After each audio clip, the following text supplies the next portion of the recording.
Why should Americans care about the ongoing political turmoil and violence in Pakistan right now? Well, it's the fifth biggest country in the world. It's got nuclear weapons.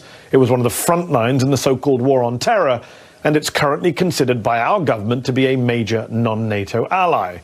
And yet ever since Imran Khan, the legendary Pakistani cricketer turned populist politician, was ejected from the Prime Minister's office last year in a very controversial parliamentary vote of no confidence, that country has been in the midst of an historic political and economic crisis.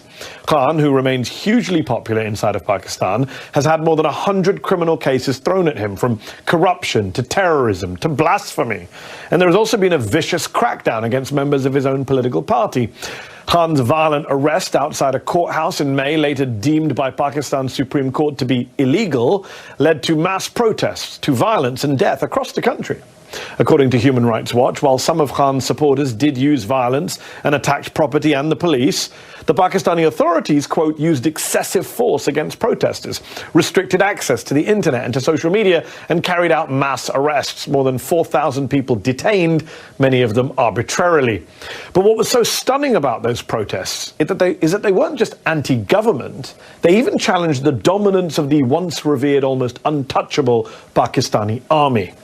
See, that country of more than 250 million people, which has long aspired to be a functioning democracy, has been ruled, directly or indirectly, by the military for most of its 75 years of independence. Currently, the Pakistani military has banned any mention of Imran Khan's name on air. Prominent journalists have just disappeared. Even Pakistani-American fashion designer Khatija Shah has been detained for taking part in the protests. And Khan himself, who survived an assassination attempt last November, is worried for his own life.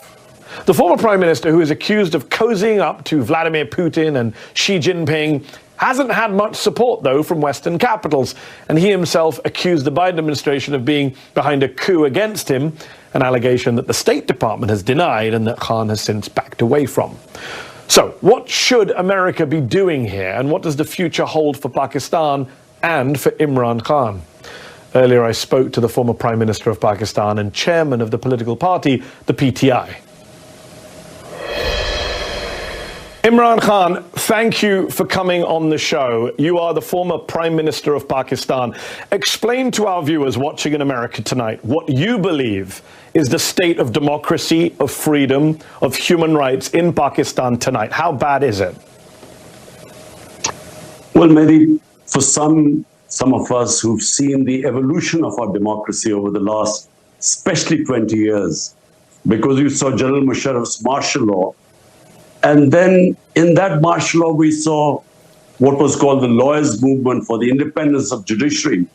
And during that time, the media asserted its independence. So we were moving towards a democratic system. Two governments came in, stood for 5 years, and then left elections. Another government took over. So we're moving towards, what we hoped would be genuine democracy, because normally we had a hybrid system. Even when the army was not in power, they really controlled the levers from behind. But what is happening right now is a total dismantling of our democracy. It's not a question of what is happening to my party or to me, or these 170 cases and so on, or whether I'm in jail or these are not one, but two assassination attempts on me. It's what is happening to the future of this country if our democracy is disbanded. Because rule of law, democracy and prosperity go hand in hand. When you do not have rule of law, which is what is happening now, it is might is right. There's an undeclared martial law in Pakistan. Then, there's darkness ahead. We are standing on the edge of darkness. So what is your message to the American government tonight, to President Joe Biden? Because on the one hand, you have urged the U.S. to speak out in the name of democracy and human rights against what's happening in Pakistan right now. But you've also accused the U.S. of being behind a, quote, foreign conspiracy, a coup against you. You repeatedly called what happened to you, quote, U.S.-backed regime change. Well, I mean, the facts about what happened, about me receiving a cipher coded message from our ambassador in Washington. This is 6th March 22.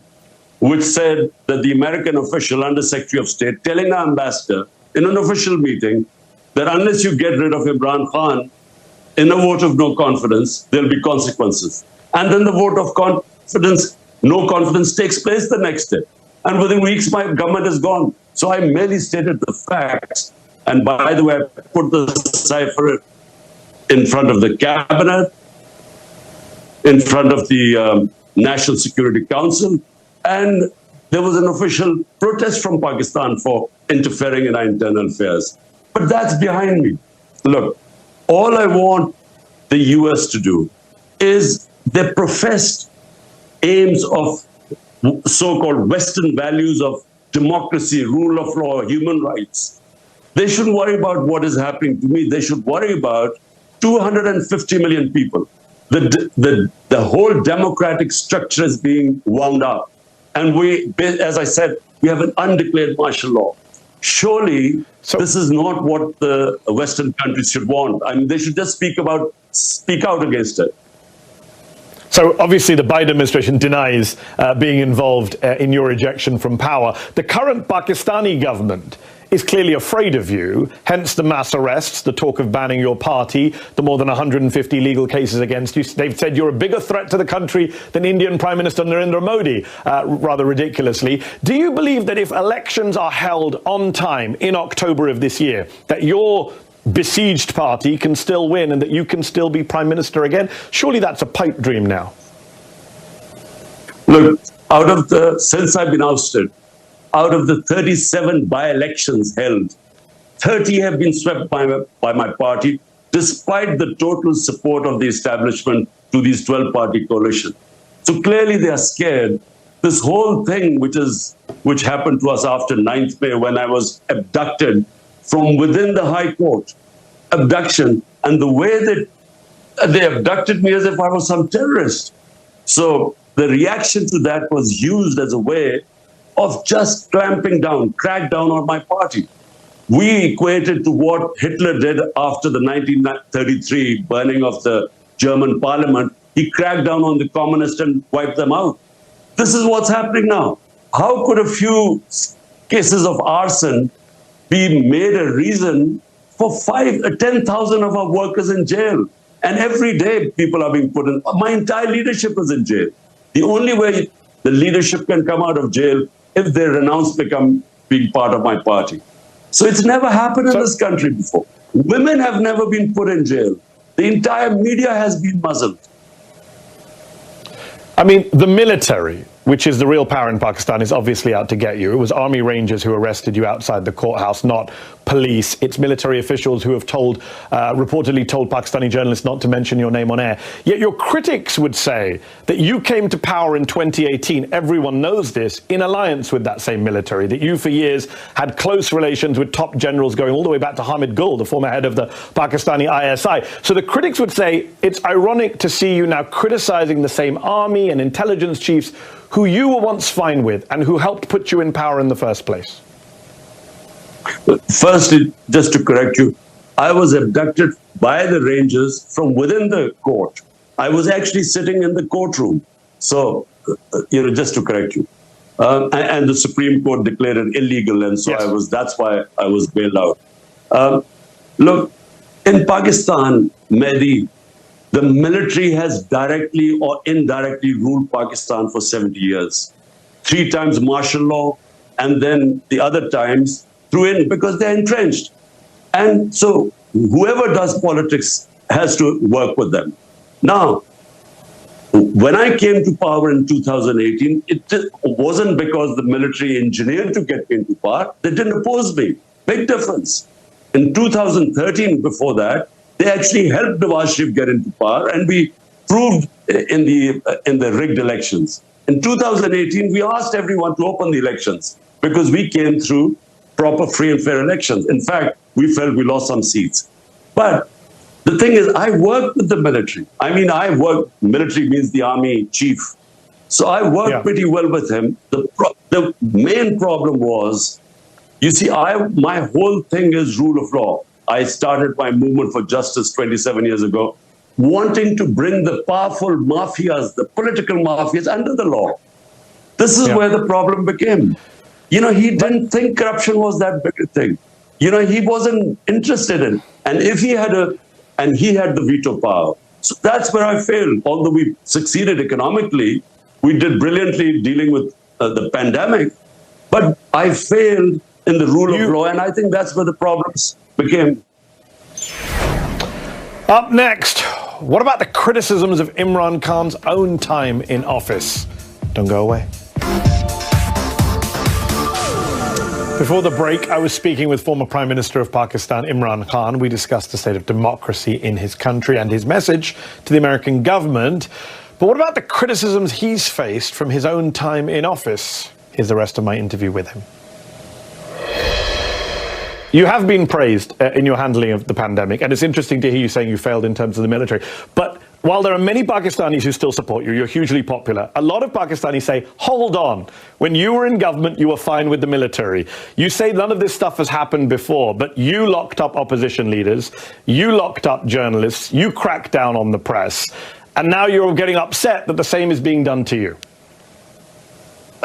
Look, you know, the term false equivalence, you cannot compare what was going on in my time to this. In fact, General Musharraf's martial law was more liberal than what is happening right now. I mean, in our time, you can just name me which channel did we close? I mean, which journalists left the country? 4 of our top journalists have left the country. One, a fifth one, wrote a letter to the Supreme Court Chief Justice that his life was in danger. He escaped. He was killed in Kenya. Our best journalist right now, you know, Arshad Sharif, and best Imran Riaz, he's disappeared for 40 days. Yes. I mean, he's you know. But Chairman so Khan, you cannot compare what is. I'm not going to dispute. I'm not going to dispute what's happening now. I'm very critical of what this government's done. It's not about equivalence, though. It's about that on your watch, you did a lot of these things. Maybe not as badly as the current government, but Reporters Without Borders, for example, they called you a press freedom predator in 2021. They criticized you at the time for threatening, abducting and torturing journalists. That happened on your watch. Hamid Mir, a very famous Pakistani journalist, he wrote just last month for The Guardian that when you were in office, he wasn't allowed on air, even though you had once called him a favorite anchor. So the problem is that a lot of this stuff did happen on your watch. You were not a champion of the free press. So people say, hold on, now you're saying it's bad when it happens against you. Firstly, Mehdi, the only time that I found out about a journalist being picked up and disappeared was a guy called Matiullah Jan. The next day I got him back. The problems we had were we were at the tail end of the war on terror. And the establishment was very worried about any criticism about it. So they were responsible for a few guys who were picked up. But this was nothing compared to what's going on. The only thing what we tried to do was there was fake news on social media, and that was, you know, causing havoc because they would be slandering people and so on. That's the only thing we tried. But when there was opposition from the media, we didn't even bring those laws in. But again, I mean, there is no comparison what is happening right now. My name cannot be mentioned on media. Hold